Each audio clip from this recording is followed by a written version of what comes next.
Your cousin's gifts are what real effort looks like. This is just scrap paper, Lily. Don't be so sensitive. That's what my mother said to my 9-year-old daughter on Easter Sunday. She said it while holding a card Lily had spent 3 weeks drawing by hand. And then she threw it in the trash. She didn't know the kitchen camera was rolling. I didn't scream. I didn't cry. I didn't flip the table or grab my daughter and run. I sat in my chair, set my fork down slowly, and watched. I watched my mother's face twist into something satisfied and sharp. I watched my brother lift his phone and aim it at my daughter's tears like he was filming content. I watched my father stare at his plate and say nothing. And then I finished my meal. What happened over the next 48 hours changed everything. But to understand why that Easter Sunday was the last one the Whitfields will ever share, you need to understand what I've been carrying for the last 5 years and exactly how much it cost me. If you've ever had a family member treat you like your child didn't matter, hit that like button and subscribe. My husband Mark died in a car accident 5 years ago. Lily was 4, I was 28. One morning, he kissed us both goodbye and drove to work, and by noon, a state trooper was standing in my doorway with his hat in his hands. The grief almost broke me. But Lily needed to eat. Lily needed a roof. Lily needed a mother who got out of bed. So I got out of bed. I already had a small graphic design business I'd been running from our spare bedroom, Whitfield Design Studio. It started as freelance logos and branding packages for local businesses around Orlando. After Mark passed, I threw myself into it, not because I loved working 80-hour weeks, but because I had no other choice. Mark's life insurance covered the mortgage for 2 years. After that, it was on me. By year 3, the studio was pulling in $145,000 a year. I had contracts with real estate firms, restaurant chains, a regional healthcare group. I built it from a folding desk and a secondhand monitor into something that kept my daughter fed, clothed, and enrolled in ballet and soccer. My parents never acknowledged any of it. To Sandra, it was always Dana's little drawing hobby. She said it at Thanksgiving. She said it at Christmas. She said it to her friends on the phone when she thought I couldn't hear. My mother believed with absolute certainty that what I did for a living was not real work. It was arts and crafts. It was coloring.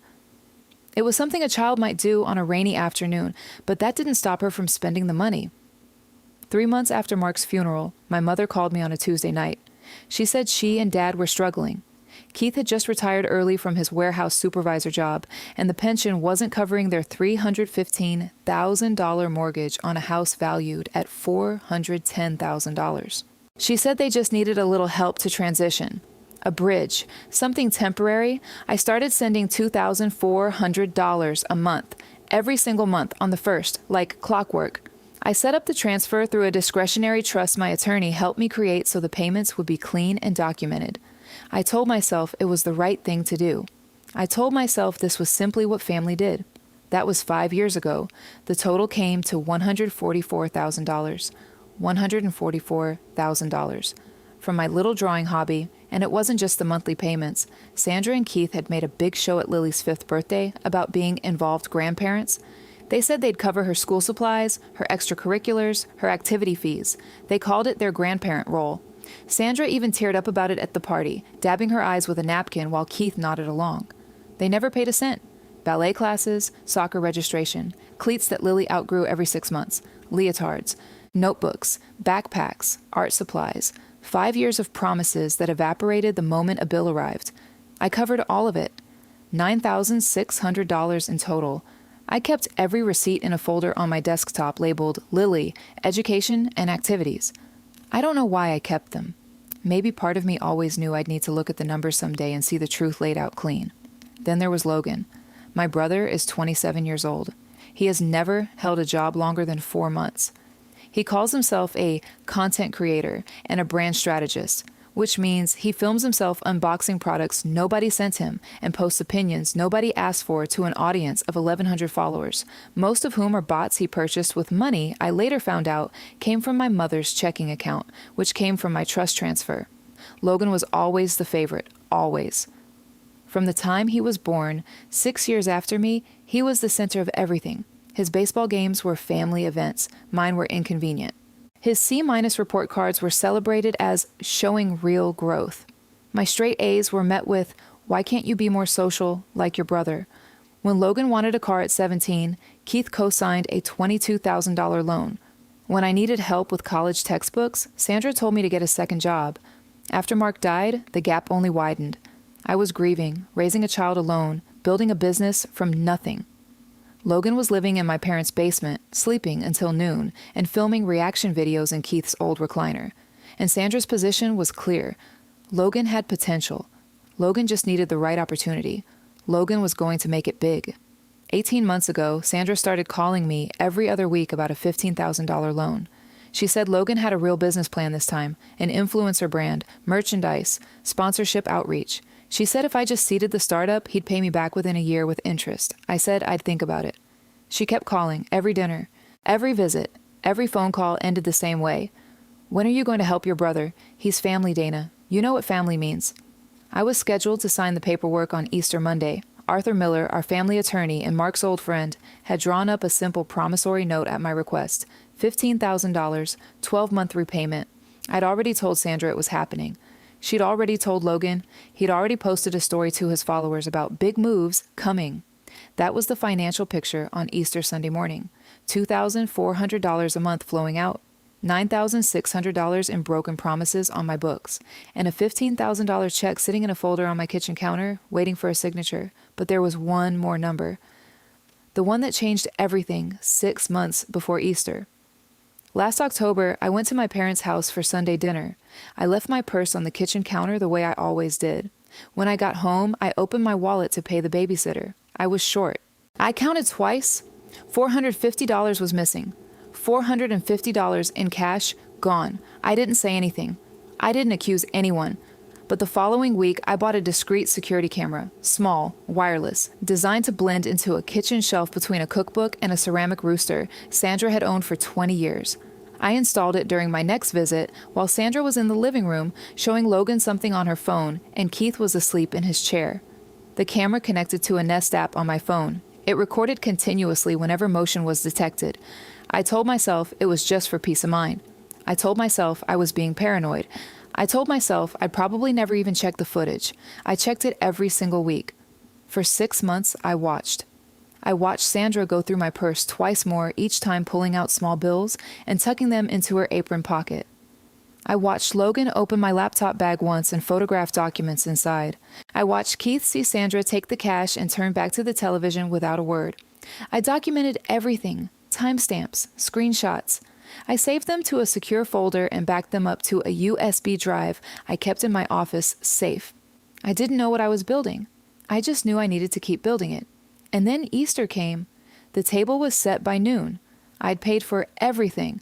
The ham alone was $400 special ordered from a butcher in Winter Park because Sandra insisted on high quality for her holiday table. I brought 2 sides, a dessert, and a bottle of wine. Sandra didn't thank me for. Lily was wearing her favorite yellow dress. She had a small envelope in her hands. She'd been working on that card for 3 weeks. I know because I watched her draw it every night at the kitchen table after homework. She used her best colored pencils. She drew a garden with tulips and a little house with smoke coming from the chimney and a family of 4 standing in front of it. She wrote inside, in her most careful 9-year-old handwriting, "Happy Easter, Grandma. I love you so much." She was so proud of it. She carried it into my parents' house with both hands like it was made of glass. Dinner was what it always was. Sandra talked about Logan's brand. Logan talked about himself. Keith ate in silence. I answered questions nobody asked and cut Lily's ham into small pieces. After the plates were cleared, Lily stood up from her chair. She walked to Sandra's end of the table with the envelope held out in front of her. Her face was wide open, hopeful, unguarded, the way only a child can be. Sandra took the envelope.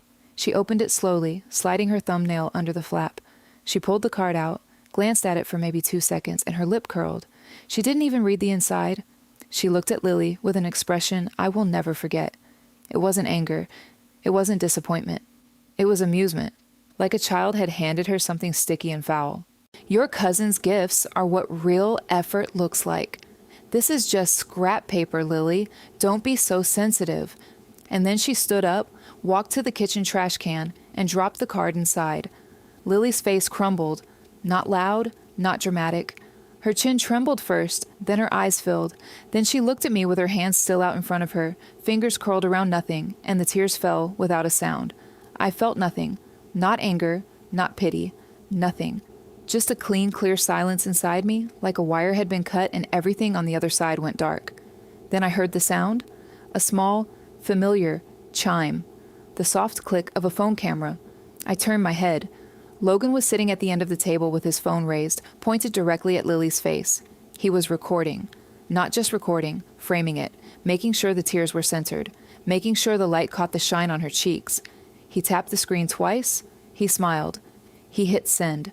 My phone buzzed in my pocket a moment later. I pulled it out under the table and opened the family group chat. There it was.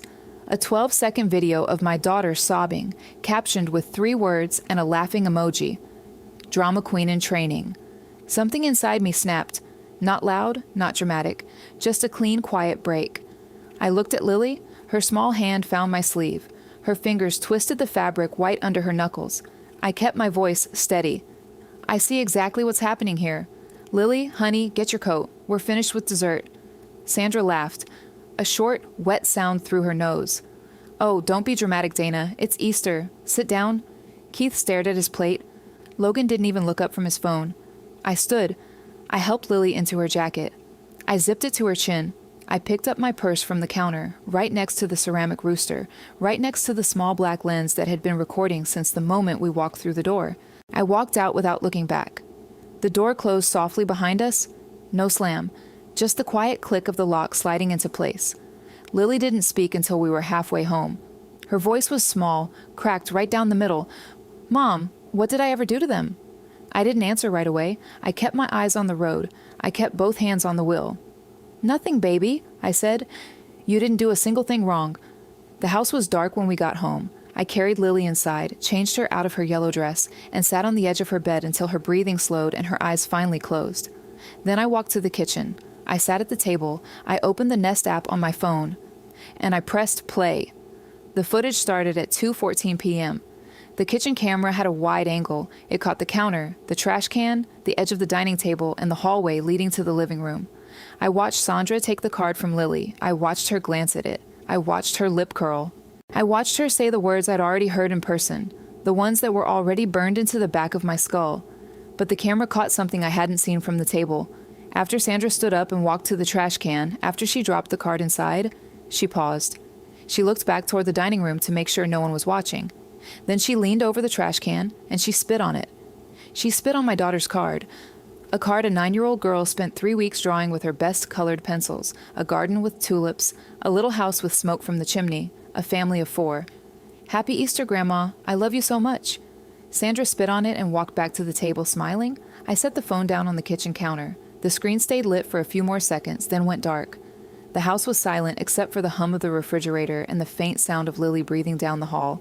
I sat there for a long time. I didn't cry. I didn't shake. Cry. I didn't pace. I just sat in the dark kitchen with my hands flat on the table, staring at the place where the $15,000 check for Logan's influencer brand was sitting in its folder, waiting for my signature. That was the exact second I knew someone was going to pay for those words. Not with screaming, not with a phone call at midnight full of accusations, not with a dramatic family confrontation where everyone takes sides and nothing changes. I was done pretending this was okay. The quiet wasn't heavy anymore. It was sharp. It was clear.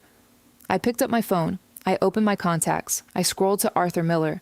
Arthur had been Mark's closest friend since college. After the accident, he handled the estate, the life insurance, the trust. He was the one who set up the discretionary trust for the monthly payments to my parents. He was the one who drafted the promissory note for Logan's $15,000 loan. He knew every dollar. He'd seen every receipt. I called him at 11:47 p.m. on Easter Sunday. He picked up on the second ring. His voice was alert, like he'd been reading, not sleeping. Dana, what's wrong? I kept my voice even. Arthur, I need you to do 3 things for me first thing tomorrow morning. I need the discretionary trust terminated. I need the April transfer to Sandra and Keith canceled before it processes. And I need Logan's promissory note destroyed. The loan is dead. There was a pause. Not long. Maybe 3 seconds. What happened? I have video footage of my mother emotionally abusing Lily. It's time-stamped. It's stored on a secured app and backed up to a USB drive. I also have 6 months of footage showing Sandra stealing cash from my purse during visits and Keith watching her do it. I want to file for a permanent restraining order covering Lily and me, and I want you to send every frame of that footage to whoever needs to see it. Another pause. Then Arthur said something I didn't expect. I've been waiting for this call for 3 years, Dana. I'll be at the courthouse by 8. I hung up. I opened the banking app on my phone. The familiar blue screen loaded. I scrolled to the scheduled transfers. There it was, the same line I'd seen on the first of every month for 5 years. Whitfield Family Supplement, $2,400. Recurring. Next, April 1st. My thumb moved slowly, deliberately across the screen. I tapped the transfer. I tapped Edit. I scrolled to the bottom. Cancel recurring transfer. A confirmation box appeared. Are you sure you want to cancel this scheduled transfer? I tapped yes. The screen refreshed. The line disappeared. I spotted 5 years of payments. $144,000. Gone in a single tap. I set the phone down. I opened the folder on the counter. I slid out the promissory note Arthur had drafted for Logan's loan. $15,000. 12-month repayment. My signature line was still blank at the bottom. I tore it in half. Then I tore it in half again. I dropped the pieces into the kitchen trash. The soft, unmistakable click of the trash can lid closing echoed in the dead silence of the room. I didn't feel triumph. I didn't feel revenge. I felt clarity, like the first clean breath after being underwater for 5 years. I went to bed. I slept through the night for the first time in months.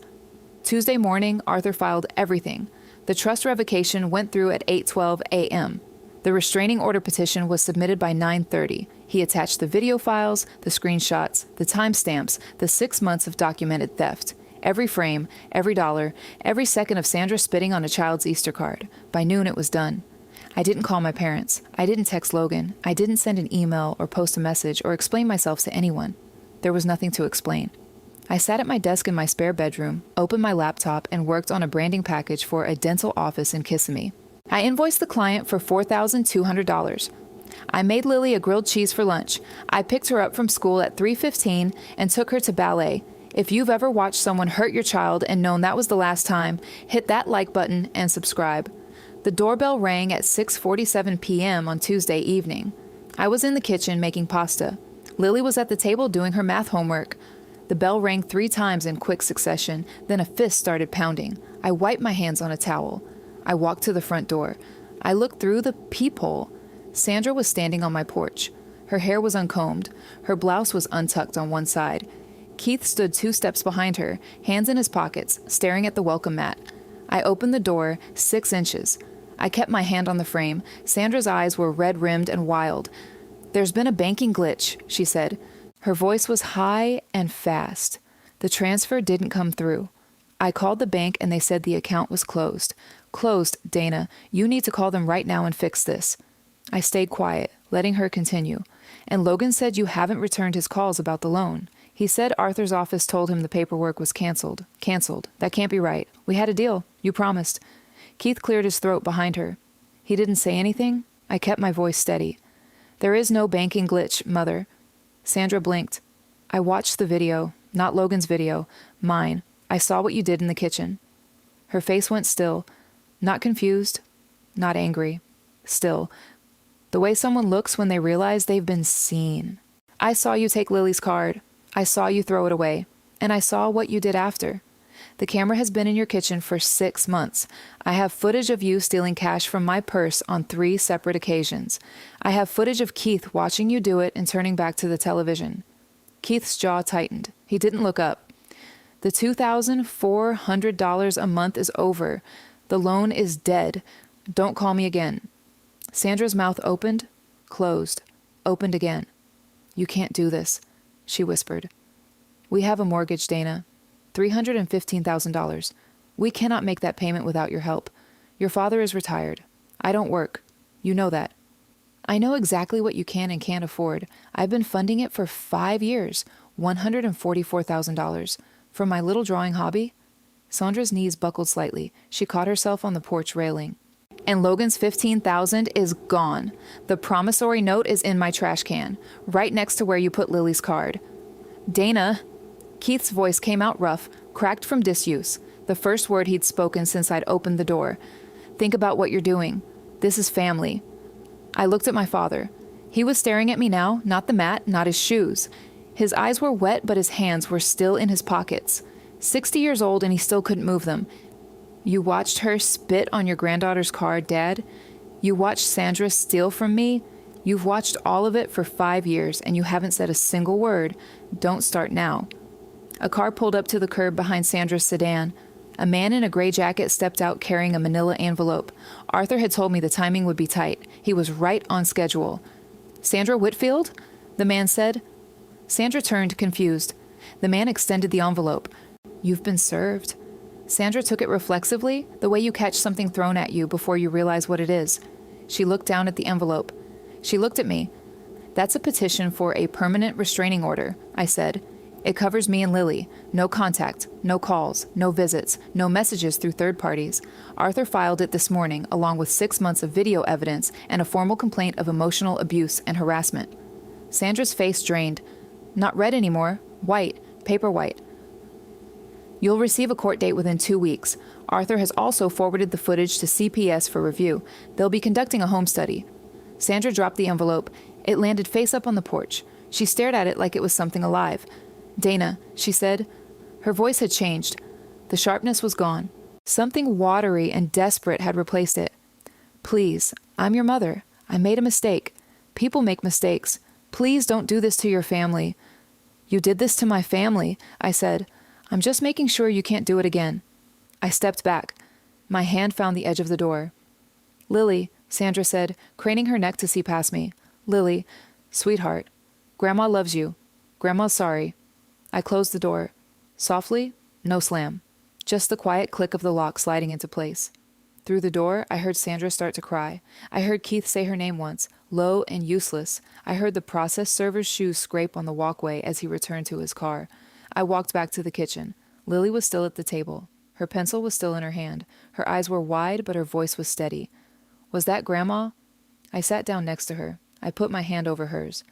It was, I said, but she won't be coming back. Lily looked at me for a long moment. Then she looked down at her math worksheet. Then she said something so quiet I almost missed it. Good. I turned off the ringer on my phone. I set it face down on the counter. The screen lit up behind it, over and over, notification after notification piling up like a storm against glass. I didn't answer. I didn't check. I let it ring. I sat with my daughter at the kitchen table and helped her finish her homework. The house was quiet. The pasta water boiled over once, and I wiped it up without rushing. Lily erased a wrong answer and tried again. I watched her work, her pencil moving carefully across the page, the same careful hand that had drawn tulips and a little house and a family of 4. The phone kept buzzing. I let it. Some sounds aren't worth hearing anymore. I went through my phone that night after Lily fell asleep. Not to read the messages, to end them. I opened my contacts. I found Sandra's name and tapped block. I found Keith's name and tapped block. I found Logan's name and tapped block. I opened the family group chat, the one where 12-second videos of crying children got laughing emojis, and I left it. I removed Sandra and Keith from Lily's school emergency contact list. I deleted their names from the pediatrician's authorized pickup form. I removed them from every shared photo album, every holiday calendar invite, every thread that connected their names to mine or my daughter's. I didn't do it in anger. I did it in clarity. It took 11 minutes. 5 years of entanglement, unwound in less time than it takes to boil an egg. Then I set the phone face down on my nightstand, walked to Lily's room, and stood in the doorway. She was asleep on her side, one arm tucked under her pillow, the other resting on the stuffed rabbit Mark had given her when she was 2. The hallway light cut a thin line across her blanket. I stood there for a long time, not thinking, not planning, just breathing. The house was quiet. It was not the heavy kind of quiet, the kind that presses on your chest at 3 a.m. when you're waiting for the next bad thing to happen. This was different. This was clean. This was still, like the first real peace we'd had in weeks. I went to bed. I slept through the night for the second time in a row. The restraining order was granted 17 days later. The judge reviewed the footage, all of it. The Easter dinner, the card, the spit, the 3 separate instances of Sandra opening my purse and pocketing cash while Keith sat 12 feet away and stared at the television. Logan's video of Lily crying uploaded to a family chat for entertainment. The judge granted full no-contact protection for me and Lily. No phone calls, no texts, no visits, no communication through third parties, no showing up at Lily's school, her ballet studio, her soccer field, or any other location where she might be present. Arthur told me the judge paused the footage at the moment Sandra leaned over the trash can. He said the courtroom was silent for 6 full seconds before the judge spoke. I didn't attend the hearing. Arthur handled it. I was at home working on a logo redesign for a veterinary clinic in Lake Mary. I invoiced them for $3,800 that afternoon. Lily came home from school with a permission slip for a field trip to the science center. I signed it at the kitchen table while she ate apple slices and told me about a girl in her class who could do a backflip off the monkey bars. That was the shape of our life now. Work, school, apple slices, permission slips, quiet. The CPS home study was initiated 3 weeks after the restraining order. Arthur had forwarded the footage to the appropriate agency as part of the formal complaint. 2 caseworkers visited Sandra and Keith's home on a Thursday morning in May. I didn't know the details at the time. I didn't ask. I didn't need to. What I knew came through Arthur in brief, factual updates delivered during our quarterly trust review meetings. I never sought the information. I never searched for their names online. I never drove past their house, but the facts arrived anyway, the way water finds cracks. 3 weeks passed, then 2 months, then 4, then 6. The first thing to go was the house. Without the $2,400 monthly transfer, Sandra and Keith fell behind on their mortgage within 60 days. The $315,000 balance on a house valued at $410,000 required a payment they could not make on Keith's pension alone. Sandra had not held a job in 19 years. She had no savings. She had no skills the market recognized. She had a kitchen full of ceramic roosters and a son in the basement who couldn't pay for his own phone. By July, they'd missed 2 payments. By August, the bank issued a notice of default. By October, 6 months after Easter Sunday, a foreclosure sign appeared in the front yard of the house where I grew up. Arthur told me they listed it for $395,000. It sold for $371,000. After the mortgage balance, closing costs, and 2 months of penalties, Sandra and Keith walked away with less than $40,000. They moved into a 2-bedroom apartment off Semaran Boulevard. 2nd floor, shared laundry in the basement, the kind of building where the hallway smells like carpet cleaner and someone else's dinner. Keith started driving for a rideshare company 3 nights a week. He was 60 years old, sitting in his own car at 11 p.m., waiting for strangers to need a ride to the airport. Sandra applied for a cashier position at a craft store in Altamonte Springs. Arthur said she lasted 2 weeks before she was let go. He didn't say why. He didn't need to. Logan moved out of the basement because there was no basement to live in anymore. He got a job working night shifts at a distribution warehouse off Orange Blossom Trail. 10-hour shifts, $12.50 an hour. He was 27 years old, pulling pallets at 2 a.m. to cover rent on a room he shared with a co-worker in a house off Colonial Drive. His influencer brand never launched. The 1,100 followers, most of them purchased bots, dwindled to less than 300. His last post was a blurry photo of a sunrise through a warehouse loading dock, captioned with something about grinding in silence. It got 4 likes. One of them was Sandra. The CPS home study concluded in September. Arthur told me the caseworkers found no grounds for removal of any minors because there were no minors living in the home. But the report noted concerning patterns of emotional volatility and financial instability and recommended ongoing monitoring. The file stayed open. The file stayed active. Sandra tried to contest the restraining order once. Her attorney, a court-appointed public defender she qualified for after the foreclosure, argued that the Easter incident was an isolated event and that Sandra deserved access to her granddaughter. The judge reviewed the 6 months of kitchen camera footage again. The theft, the pattern, the spit. The petition was denied in 14 minutes. I heard through Arthur that Sandra told people I'd stolen from her, that I'd manipulated the footage, that I'd turned Lily against her. She called me ungrateful. She called me vindictive.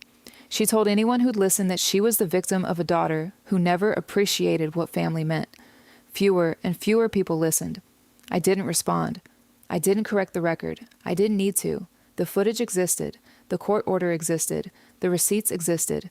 Every dollar, every timestamp, every frame. Some truths don't need a spokesperson. 6 months after Easter Sunday, Lily and I moved into a new house. Small, 3 bedrooms, fenced yard. Quiet street in a neighborhood off Curry Ford Road where the oak trees made tunnels of shade over the sidewalks. Lily picked the color for her room. Lavender. I painted it myself on a Saturday while she sat on the floor and directed me like a tiny foreman, pointing out spots I'd missed. She made honor roll in the fall. She joined an art club at school. She started drawing again, really drawing, the way she used to before Easter. Landscapes, animals, portraits of people she loved. She drew one of me standing at my desk with a coffee cup in my hand and a pencil behind my ear. She taped it to the refrigerator with a magnet shaped like a flamingo. She drew a card from Mrs. Hadley next door. Margaret Hadley, 72 years old, retired librarian. She brought us banana bread the week we moved in and told Lily she could come read on her porch anytime she wanted. Lily called her Miss Margaret. By Thanksgiving, she was calling her Grandma Margaret. The card had a garden on the front. Tulips. A little house. Smoke from the chimney. Miss Margaret cried when she opened it. She held it against her chest with both hands and told Lily it was the most beautiful thing anyone had ever given her. She put it on her mantelpiece between 2 framed photographs of her own grandchildren. Lily beamed, the kind of smile that starts in the chest and reaches the eyes last because it has so far to travel. I stood in Miss Margaret's living room and watched my daughter be celebrated for exactly who she was, and something inside me settled, not snapped, not broke, settled, like a house finding its foundation after years of shifting ground. That night, after Lily was asleep, I sat on the back porch with a glass of water and listened to the sprinkler system click on in the yard. The air smelled like cut grass and jasmine from the fence line. The street was quiet. No phone buzzing. No notifications. No names I needed to block. I realized I hadn't heard a Whitfield voice in 180 days. I didn't miss it. Not the calls, not the dinners, not the holidays built on performance and punishment, not the $2,400 a month that bought silence instead of love, not the promises that came with invoices attached, not the sound of my mother laughing at my daughter's tears. I missed who I thought they were. I missed the family I kept building in my head, the one where the card gets read and the grandmother cries and the child is enough. But that family never existed. The one that existed spit on handmade cards and filmed children's pain for content. The one I built afterward was real. The house was finally quiet. Some doors closed so better ones can open. I never regretted a single second of it. If you enjoyed this story about protecting your children and knowing your worth, hit that like button and let me know what you think in the comments. And if you haven't subscribed yet, make sure to subscribe and ring that notification bell for more stories just like this one. Thanks for watching.